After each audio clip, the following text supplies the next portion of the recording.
My name is Courtney Ady, and in this presentation, I will be discussing how a person's socioeconomic status affects how healthy a person eats.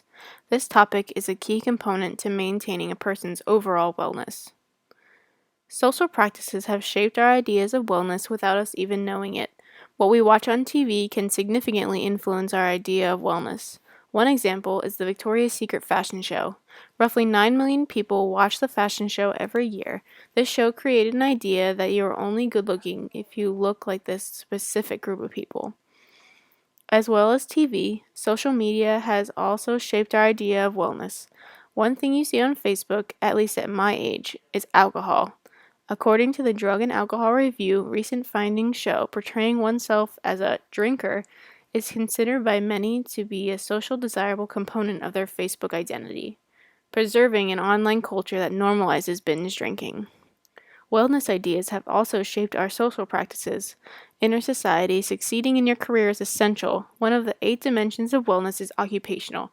Having a successful career allows you to be social and have a step in the door to having overall wellness. Each individual has their own idea of wellness. One major component that impacts our idea is our environment.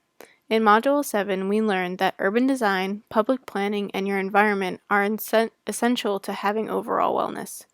The environment where you live can affect what types of foods are around you and the quality of your air and water. The Center for Disease Control and Prevention published an article about food deserts in the United States. This article explains that food deserts are areas that lack access to affordable fruits, vegetables, whole grains, low-fat milk, and other foods that make up the full range of a healthy diet. Many scientists have suggested that living in a food desert has negative effects on a person's total health. I am from a small town in rural Pennsylvania. The air pollution in Harrisburg, PA is 8.33%, while the air pollution in New York City is 59.62%.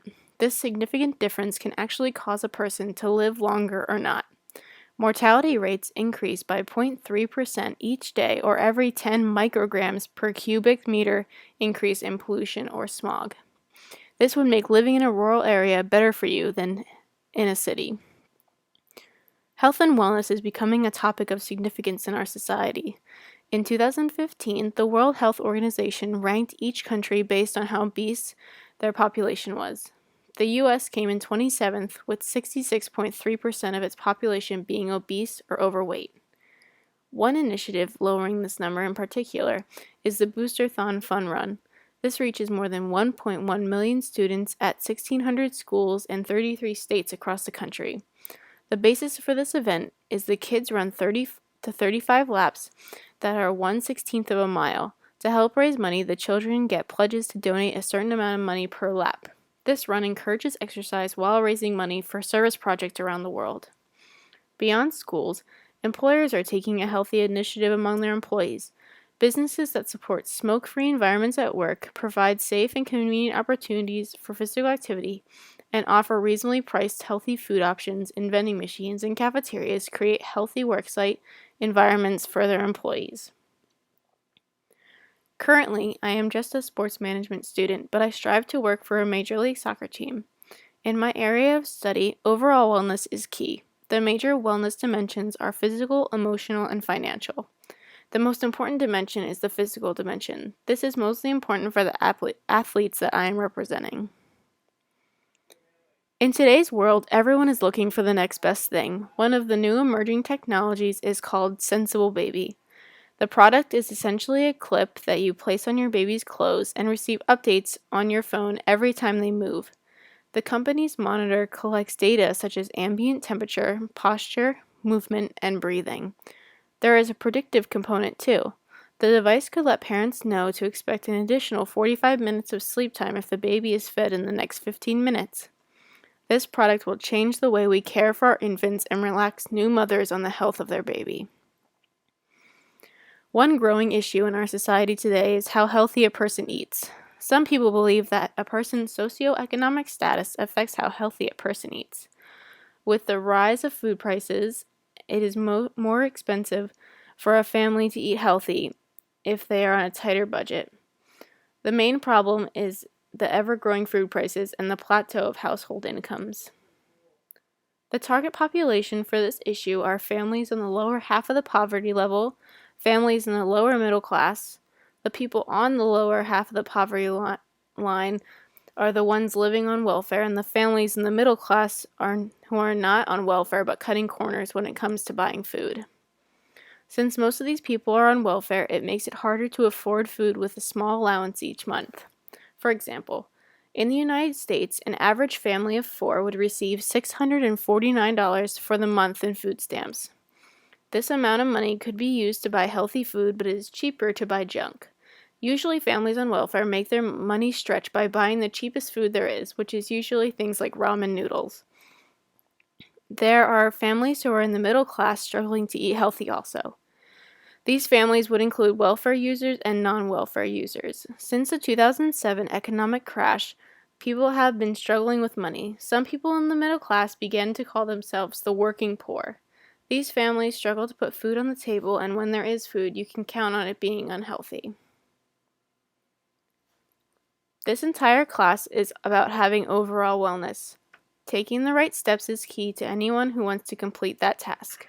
2 dimensions include financial and food would fall under physical. Without these 2 dimensions being satisfied, it is impossible to be healthy. In Module 6, we talked about how a person's health is directly related to wealth.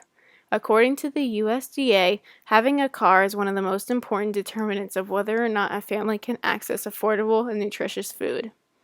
They say money can't buy happiness, but it sure can buy a healthier lifestyle. This is impacting the target population by increasing the number of people who die each year from certain diseases. The more disadvantaged groups suffer from higher rates of obesity, diabetes, cardiovascular disease, osteoporosis, dental caries, and some forms of cancer. These types of diseases then are passed down through generations by DNA. One study explained how children have an increased genetic risk if their parents eat unhealthy, for diseases such as obesity and diabetes. This study uses epigenetics, which essentially refers to changes in gene expression from outside sources. This is not only affecting adults, but also the children being raised in these types of environments. Children mimic what their parents do. If a child sees their mother buying fast food and microwave dinners every night, there's a high chance of her doing that when she is a parent. Parents select the food of the family diet, serve as models of eating that children learn to emulate, and use feeding practices to encourage the development of culturally appropriate eating patterns and behaviors in children. By serving a child junk in the early stages of their life, it demonstrates what the parents think is appropriate eating habits. The next generation must break free from these habits or it could affect their grandchildren. My personal prediction of the situation is it will only get worse if something is not done. These low-income families shouldn't have to choose between eating healthy or not. Food prices will continue to rise, so it's time for someone to think of a plan. By solving this issue, we are one step closer to having not only all-over wellness, but we are secure the future of healthy Americans. Like I said in the previous slide, having a plan that will change the way we eat is the solution. There are several things that can be done to help people eat healthier and save money. Making fresh vegetables and fruits available to people no matter where they live would be a start. Another recommendation would be to set up community classes in the YMCA on how to eat and cook healthier. One important recommendation would be to set up pop-up markets on the streets. More and more cities are participating in these pop-up markets, which allow the locals to receive healthy food for not a lot of money. Some strategies to implement these ideas will be to reach the children of the lower income families. Another strategy would be to find the worst socioeconomic areas and advertise there for free classes or set up the pop-up markets.